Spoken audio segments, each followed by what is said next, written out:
welcome back to Beyond the Sprue, where we're covering the scale modelling world news of this week. There is a lot of news this week and a lot of updates, so they will be coming at you thick and fast. My name's Jim. Please consider subscribing and liking if you haven't already, and we're just about to start, but first the question for this week. And it's to do with barrage balloons, and they were used by several countries during World War II. But what was the typical maximum altitude at which a barrage balloon were usually tethered during World War II? Was it A, 1,000 feet, B, 5,000 feet, C, 10,000 feet, or D, 15,000 feet? Answer, as always, at the end of the video. TACOM have released their silhouette to be a VK100. On their Facebook group, they have probably 300 plus comments on their post, and about 70 to 80% of them are very negative. What a load of rubbish, at least I'll be saving some money this time round, why don't you do something else, and so on. Do you think these comments are with merit or unfounded? If you could write in the comments, I'd like to know what the community, and i.e. your view is on this. Is it a yes or a no? If it's a win in your eyes, just put win in the comments, and if it's a lose, just put no in the comments. Miniart are producing an M3 Stuart early production model with full interior, and that's in 135 scale. This is coming with 7 decal options and PE parts as normal, and high interior as you'd expect from Miniart. The hatches can be open and closed, and some lovely images of what to expect. If you like your tanks big and you like 1/16 scale, then keep an eye out for Trumpeter's new German Type 3 assault gun, G-Type 1943 mass production model. It looks to be pretty awesome. AFV Club are producing a 135 scale Australian Army M113A1 light reconnaissance vehicle 1980 transitional model. Comes with a rear drum rack which has 3 versions, brand new tail lights of the Australian Army, and has 2 versions of that, so it can be changed, and roof mounted ammunition box. New decals and paint instructions for Australian Army light reconnaissance vehicle. Armour lovers, I am sure, are going to love the new Sturmhowitzer from Miniart. This is coming with 5 options for different decals and camouflage options. Lots of photo etch and high detail, and producing what seems to be a most beautiful model. Badger Set Studios have produced the most amazing 80-105 Saxon Northern Ireland Patrol variant. This is coming in different scales and with a standard scheme and then a full interior scheme. Get in touch with them direct, but you can have it in 148 with detailed interior, or just standard 143 scale, 1/35 scale, or 1/24 scale, all different prices. Visit their website to find out more details. Kitbox and PZY model are producing a 124 Ferrari Daytona SP3. The word is this is looking to be released in the middle of next month, especially in Europe. Otherwise you might have to go for riders if you're in the States, and it does have some really good detail. Miniart are producing a coffee vibe with their modern cafe visitors, 3 figures and accessories in 1/35 scale. Nino Lorenzoni has a new bust in 110 scale commemorating D-Day. It's available from the 6th of June appropriately, and is limited to just 50 pieces. Details in the video description. H3 models are releasing several new figures from the Vietnam War era. The figures are coming in different scales, and we have the M113 crew and a rifleman, and we have the commander as well, and these figures have some lovely detail, really crisp and clean. Young Miniatures are known to lots of you, and their latest bust is in 110 scale, featuring World War II 101st Airborne Trooper. Fantastic detail as normal, available from Young Miniatures.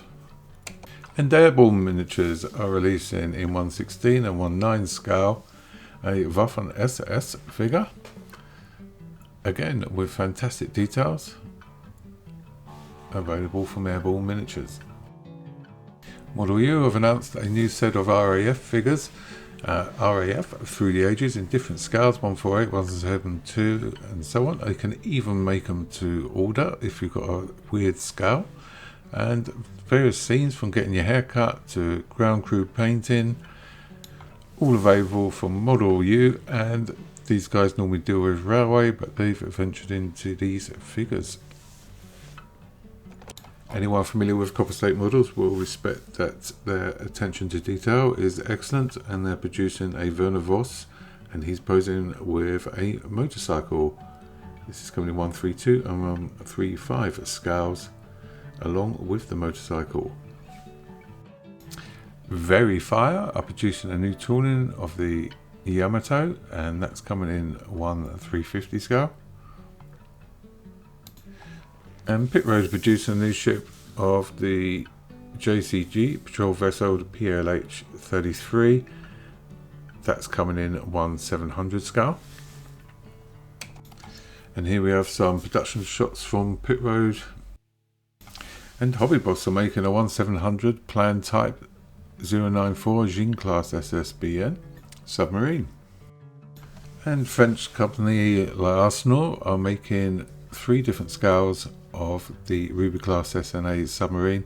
These are 3D printed kits though, and they're coming in 1/350, 1/700 and 1/400 scales. And Trumpeter have announced a new 1/350 scale of the ship, the USS Montana BB-67. And Hobby Seed are producing a World War II Imperial Japanese Navy Hatsutaka class rapid anti-submarine net layer. That's in 1/700 scale, contains 4 PE parts, 3D printing parts and some brass parts as well. Seed Hobby are also producing several other Imperial Japanese Navy ships, and please check out their website for more information.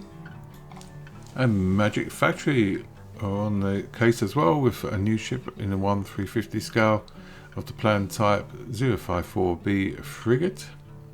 And here we have some artwork and some computer generated drawings of what they hope it will look like. And Takom have announced a new version of their Gatling gun rotary cannon with a designation of H/PJ11. It is a mounted enclosed automatic turret and is directed by radar and electrical optical tracking systems. This will be in 1/35 scale. Qatari Models have announced that they're going to reissue their 132 Spitfire Mark 1A because it's won the Model Fan Model of the Year 2024 medal. I believe it's just a limited re-release, and that's coming very soon. Welsh Models are releasing a 1/44 scale kit of the Embraer EMB Phenom T1 in RAF colours, and this is a resin based kit. Fine Molds are releasing 2 limited editions of the JASDF F15J and DJ in 1/72 scale. And next month RS Models are releasing 3 1/72 scale kits featuring the P38J and F5B and F5C Lightnings. And Luke Graf have completed designs for the PWS 26, and this is going to be released as a resin kit in 132 scale, 148 scale and 172 scales. And Magic Factory have released some images of the test build of their soon to be released 148 scale Douglas A4M Skyhawk, and looking to be really good, actually really nice. And continue with test shots, IBG models have released some completed shots from their 172 IAR81C, built from some prototype sprues. And Diecast Resin are to release a resin-based, obviously, 172 scale kit of the G164A AG Cat, which is the American crop duster. High quality limited edition resin kit.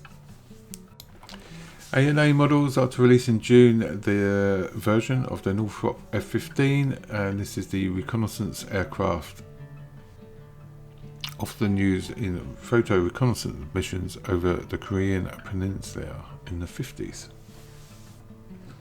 Coming in 3 different schemes. And Fine Molds have announced that they're releasing a 172 scale of the F4E Kurnas, and this is going to be in Israeli Air Force colours. And if you have managed to get this far into the video, and please remember to like and subscribe, it really does help the channel. Remember to put the comments in about that Takom silhouette. Join our Facebook group, QR code at the end of the video, link in the description. And what was the typical maximum altitude at which barrage balloons were usually tethered during World War II? Well, if you said C, 10,000 feet, you would have been spot on correct. Thank you for watching, guys, and I will see you next time.